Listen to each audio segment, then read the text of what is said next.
First things first, before Sean McVay's high-flying Rams attack, there was the greatest show on turf, and seven-time Pro Bowl wideout Torry Holt was right in the middle of that. Torry posted over 13,000 receiving yards and 70 touchdowns in his 11-year career, and of course, winning Super Bowl 34 with the Rams.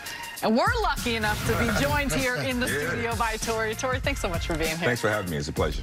This is my guy right here. Yeah. I remember going down to Carter Finley Stadium and watching him do his thing with the Wolfpack. My cousin was also on that team in the 90s, so it's awesome to have him in studio today. One of the best to do it. Appreciate it. Absolutely, man. I watched the show, and you guys do a hell of a job, and you've only gotten better in your post-career, so it's good to be here. And Chris, I watch you all the time as well, so thank you, it's good, man. And you made a one-handed catch without those sticky gloves, too. I like that on the high. Yeah. Well, you know what? I was telling Brian earlier when I got here, when I was in the Pro Bowl with Chris Carter, Chris said, "Hey, let me take this rep, young man." So he runs down the seam. He just snags a one-hand grab. He's a snag a one-hand grab. So I got a great introduction to what a one-hand grab looks like watching Chris Carter. We love it. We love it. All right, Torry, we're going to talk about your former team in the Rams who came up short in the Super Bowl to the Patriots.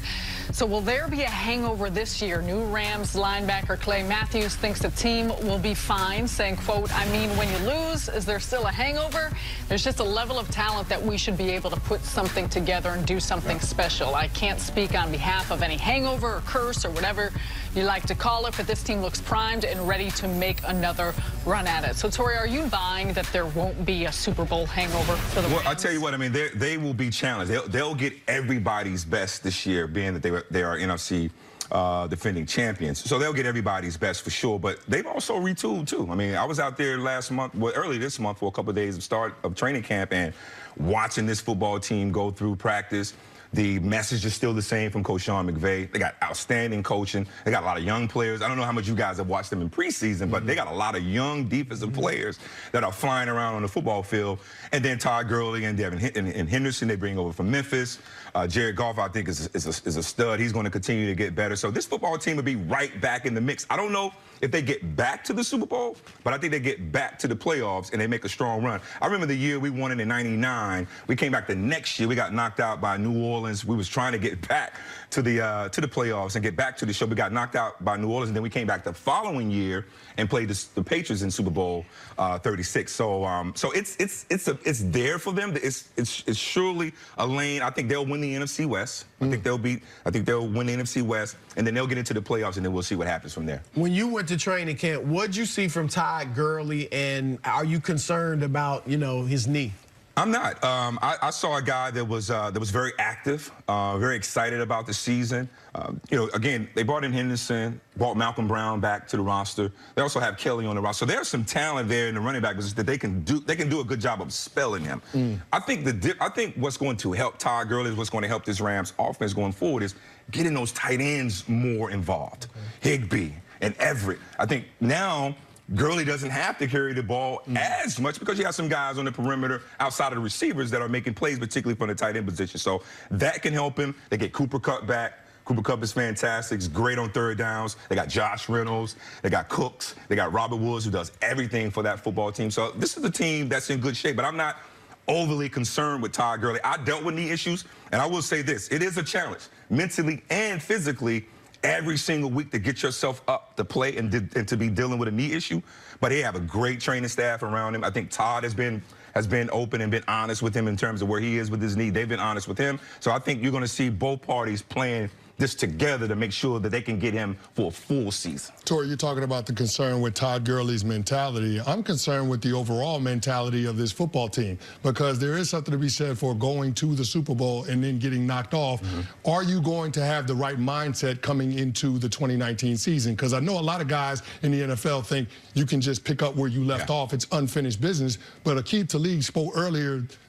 He spoke earlier last week, and he talked about this being a new season and having to start from scratch in terms of building the foundation for what the Rams will be in 2019. What's the messaging that Sean McVay is giving this group about last season and trying to turn the page going into 2019? I agree with Talib. It is a new football team, a new roster. They got Greg Gaines. They don't have Sue anymore. They got Greg Gaines that they brought up from Washington who can play up and down that offensive line. You got Aaron Donald. You still got Michael Brockers. The linebacker position has improved, Littleton. And then the secondary, they bring in Eric Weddle. Clay Matthews also joins this football team. These guys have made a lot of plays. And it is. He's right. It is a new team. But I think Sean McVay's message is still the same.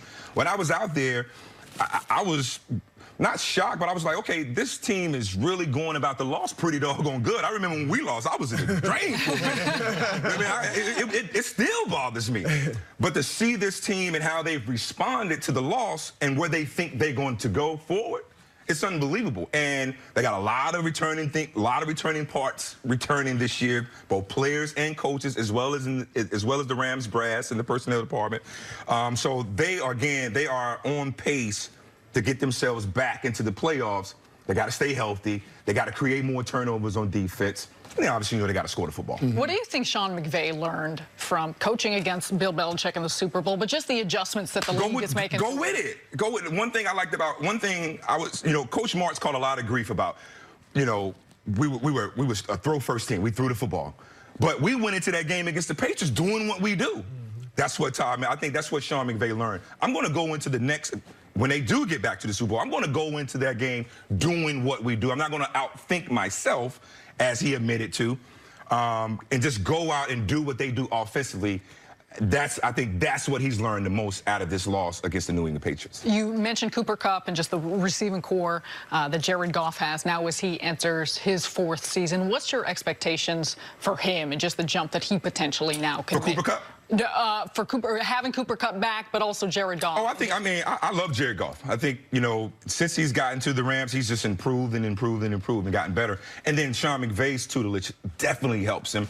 I think going forward, you'll see Jared Goff take more command, more control of this offense. He has weapons around him. I mentioned Cooper Kupp, Robert Woods, Josh Reynolds, Higbee, Everett. So there's tons of talent around him. And I heard you say something earlier, Chris, too, about the play-action pass. That is a huge part of their offense. So the play-action pass is going to be huge for them as well. That's why Todd Gurley needs to stay healthy for the duration of the season. But this football team, again, has the goods. They just got to go out, stay healthy, play together, and then, try to accomplish their goals. And that's to win the NFC West, first and foremost, and then kind of go from there. Torry, putting your bias for the Rams aside, you were a part of that greatest show on turf with Isaac Keem, Isaac Bruce, Marshall Faulk, Kurt Warner. What team around the NFL, what offensive unit reminds you most of what you guys were back in the early 2000s? That's a good question. When I look at the Rams and some of the things that they do, I see some comparisons. I look at Drew Brees in New Orleans and some of the things Sean Payton creates offensively for his playmakers. He does a good job of putting his guys in position to make plays. And I thought Coach Martz was really, really good at that. It was almost like pick your poison when you played us. If you take away Marshall, you load the box and take away Marshall, then you got one-on-one on the outside with me and Isaac. And that ain't happening. One too many guys that are pulling up with us on a consistent basis. So, that's kind of what I see when you look at New Orleans and when you look at this Rams team. They got guys that can hurt you in multiple ways, and it's not just one guy. What do you think of, I know a lot of people, you say Rams will win the NFC West, but a lot of people are liking what Seattle looks like. What do you make of them and just expectations? I think, Seattle has gotten better. They have a couple guys at the beginning of the season that will be suspended, particularly some of their guys on the defensive front. But I like Metcalf. Tyler Lockett now is the #1 receiver. They got a guy, Russell Wilson, that creates for everybody. They're trying to continue to improve that offensive line. So one thing about Pete Carroll's teams, they're going to compete. It doesn't matter who's on the roster. That's what I love about Pete Carroll. They're going to compete, and the Rams know that. You look at San Francisco last night. Jimmy Garoppolo got off to a bad start. He looked really rusty. He looked really rusty last night. But it's more training camp. It's more preseason games that he can kind of get back on point. But I think right now, and then Arizona with Kyler Murray, I talked to the Arizona brass, and they are like in awe of this guy.